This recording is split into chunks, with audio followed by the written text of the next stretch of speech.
నాకు చాలాసార్లు అనిపించేది, ప్రతిసారి ఏం చెప్పాను రోడ్ల మీదకి వెళ్తున్నప్పుడు, మీరు గెలవరండి, ఇప్పుడున్న వైసీపీ గెలుస్తుంది, మీరు గెలవరు. ప్రతిరోజు బయట వాళ్ళు ఎవరు చెప్పేవాళ్ళు, మనతో పాటు పక్కన ఉండేవాళ్ళు చెప్పేవాళ్ళు మాట. అసలు నమ్మకం ఉన్నది ఎవరికి అంటే, అసలు చెక్కు చెదరని గెలుస్తున్నాం కొడుతున్నాం నెగిటివ్ థాటే ఉండకూడదు, 170కి 160 కొట్టాలన్న మొదటి రోజు నుంచి చెప్పింది శ్రీ నారా చంద్రబాబు నాయుడు గారు చెప్పారన్నమాట.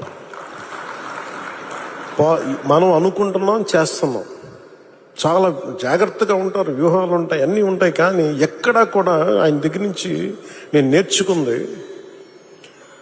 కించిత్తు అధైర్యం లేదు, భయం లేదు ఆయన దగ్గర. అంటే ఆయనకున్న అపారమైన అనుభవం నేను ప్రత్యక్షంగా చూశాను, జాతీయ స్థాయిలో చూశాను, ఆయన రాజమండ్రిలో ఉన్నప్పుడు చూశాను. అసలు ఈయనకి నేను ఒకటే అనుకున్నాను లోపల కొంచెం, అంటే ఈయనకి ఏమి జరిగినా అసలు భయం అనేది ఏ క్వశ్చన్ లేదు ఈయనకి.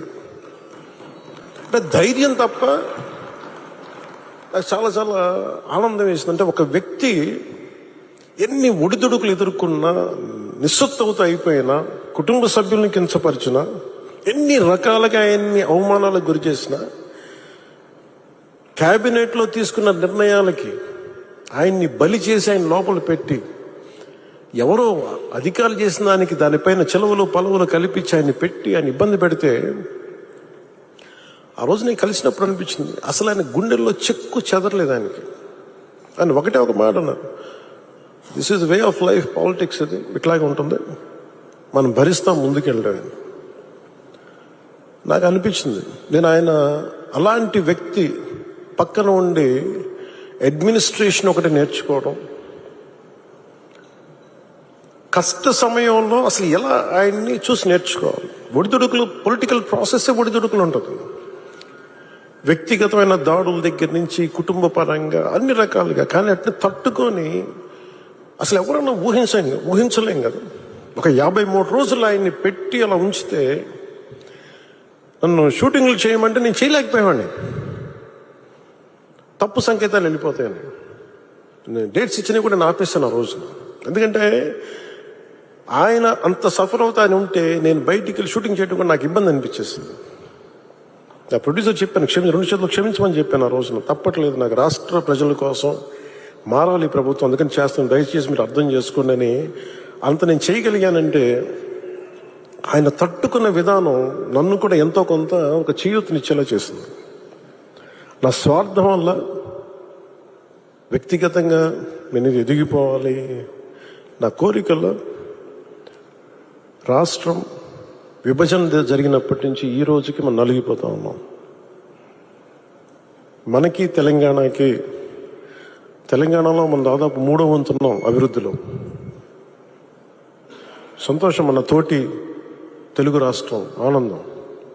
మనం పోటీ పడాలి, ఎదగాలి అంటే అనుభవం, పొలిటికల్ ప్రాసెస్లో అనుభవం ఒకటి చాలా చాలా కీలకమైనది.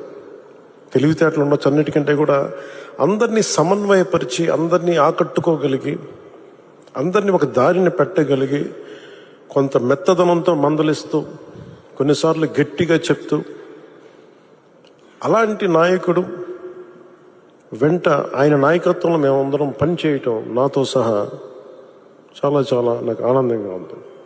ఇలాంటి గడ్డు పరిస్థితుల్లో డబ్బు లేదు మనకి. రాగానే ఛార్జ్ తీసుకోగానే ఇవన్నీ ప్రోటోకాల్స్ ఉంటాయి, కానీ లోపల ప్రోటోకాల్స్ తగ్గ డబ్బులు లేవు లోపల.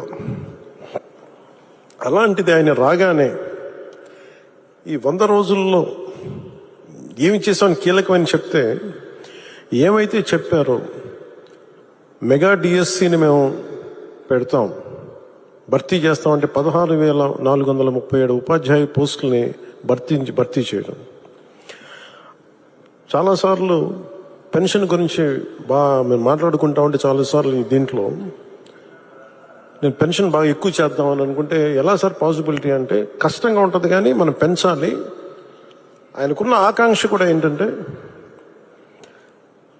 సంపద కొద్ది మంది దగ్గర ఉండిపోకూడదు, అవి తిరుగుబాట్లు వస్తాయి. ఈ రోజున ఆయన నాయకత్వంలో ఈరోజు పొద్దున క్యాబినెట్ మీటింగ్లో మాట్లాడుకున్నప్పుడు కూడా ఎంటర్ప్రెన్యూర్షిప్కి ఒక 100 కోట్లు మూలధనం ఒక కార్పొరేషన్లో పెడితే మైక్రో మన చిన్నపాటి పరిశ్రమలకి, ఔత్సాహికులకి, పారిశ్రామికవేత్తలకి అండగా ఉండటానికి ఒక 100 కోట్లు మూలధనం పెడితే దాన్ని 5,000 కోట్ల వరకు తీసుకురావచ్చు. అలాగే 500 కోట్లు పెడితే దాన్ని 20,000 దాకా తీసుకెళ్లొచ్చు అనే ఈ రోజు నా ప్రతిపాదన చాలా అద్భుతంగా ఉంది. ఇవన్నీ చెయ్యాలి అంటే ఈ రాష్ట్రాన్ని, ఉమ్మడి రాష్ట్రాన్ని దిశానిర్దేశాన్ని మార్చిన వ్యక్తి, మైక్రో మన ఈ విపరీతం బలమైన సంస్కరణలు తీసుకొచ్చిన వ్యక్తి, SEZs ద్వారా కానీ అభివృద్ధి కానీ, అలాగే మన ఇజ్రాయలీకి సంబంధించి ఈ మైక్రో ఇరిగేషన్ ఇలాంటివన్నీ మొట్టమొదటి తీసుకొచ్చిన వ్యక్తి. చాలా సింపుల్గా ఉంటాయి. ఇంకుడు గుంతలు అంటే అది చూడటం చాలా మందికి ఆ టైంలో హాస్యాస్పదం, ఏంటి గుంతలు తవ్వుకోవడం ఏంటని. ఆయన దార్శనికులు, ఆయన హెడ్ చూడగలరు. దానికి చాలామంది మేధావులతో మాట్లాడాలి. అలాంటి మేధావులతో కూర్చొని వాళ్ళని అర్థం చేసుకొని తనతో పాటు సహచరులు ఒప్పించి ఈ రోజున ఒక ఇంకుడు గుంతలు అనేది మనకి ఒక మన ఇంటి నిర్మాణంలో ఒక భాగం అయిపోయింది. ఇలాంటి ఎన్ని తీసుకున్నా, చిన్నది పెద్దది ఎన్ని తీసుకున్నా అనునిత్యం నన్ను ఆశ్చర్యపరుస్తూనే ఉంటారు ఆయన. ఎప్పుడు చూసినా నాకు ఒకటి అనిపిస్తే, ఈ నుంచి ఎంత నేర్చుకోగలం మనం, ఎంత ఆయనకి పక్కన ఉండి చేదోడు వాదోడుగా ఉండగలం. నాకు ఇదే తలంపు ఉంటుంది. అలాంటి పెన్షన్లు కూడా ఎలా పెంచగలం అంటే, మనం పెంచుదాం, నాకు ఒక అవగాహన ఉంది. అది అడ్మినిస్ట్రేషన్లో కాకలు తీరిపోయి మునిగి తేలిన వ్యక్తికి అర్థమవుతుంది. మంచి మనసు ఉండొచ్చు, చెయ్యాలన్న తపన ఉండొచ్చేమో, కానీ దానికి తగ్గ అవసరమైన ప్రతిభ లేనప్పుడు, అనుభవం లేనప్పుడు, మనుషుల్ని కలుపుకెళ్ళగలిగే సమర్థత లేనప్పుడు అది ఎవరి వల్ల కష్టం అవుతుంది. అలాంటిది ఆయన అద్భుతంగా 4,000 ఇవ్వడం ఒకటైతే, మొదటి నెల ఒక్కొక్కరికి 7,000 చొప్పున ఒకటే రోజున 65.18 లక్షల మందికి, అది కూడా ఇంటింటికి వెళ్ళి 4,400 కోట్ల రూపాయలని పంపిణీ చేపట్టడం, చేతికి డబ్బులు ఇవ్వడం, దేశంలోనే సంక్షేమంలో ఇది ఒక తిరుగులేని చరిత్ర. మనస్ఫూర్తిగా గౌరవ ముఖ్యమంత్రి గారికి ధన్యవాదాలు తెలుపుతున్నాను. గత ప్రభుత్వంలో ఉద్యోగులకు జీతాలు వచ్చాయి, నెలకి జీతాలు వచ్చాయి కాదు. వాళ్ళు PDF వాళ్ళ ప్రావిడెంట్ ఫండ్ డబ్బులు కూడా తీసేవాళ్ళు. అలాంటిది వాళ్ళకి మొదట నెలకి 1వ తారీఖున ఉద్యోగాల జీతాలు అందుతున్నాయి. 1674.47 లక్షల కోట్ల ధాన్యాన్ని కొనుగోలు, ఆ బకాయిల్ని చెల్లించి అన్నం పెట్టి అన్నదాతని ఆయన ఆదుకున్నారు.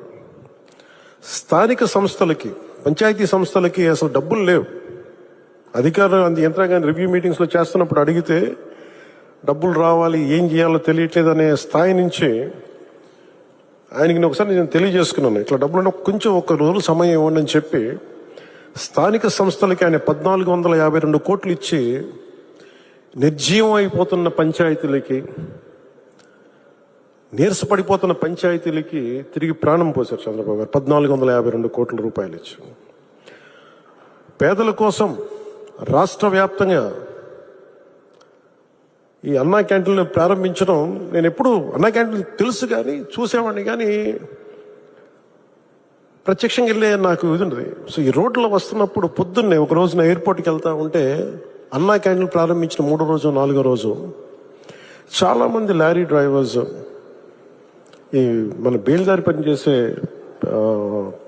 కార్మికులు, డ్రైవర్స్ అందరూ, ఆటో డ్రైవర్స్ అందరూ కూర్చోబెట్టి లైన్లో ఉన్నారు. ఏంటి ఇంతమంది లైన్లో ఉన్నారంటే, ఆ పొద్దున్నే ఆ పలహారం తింటాను.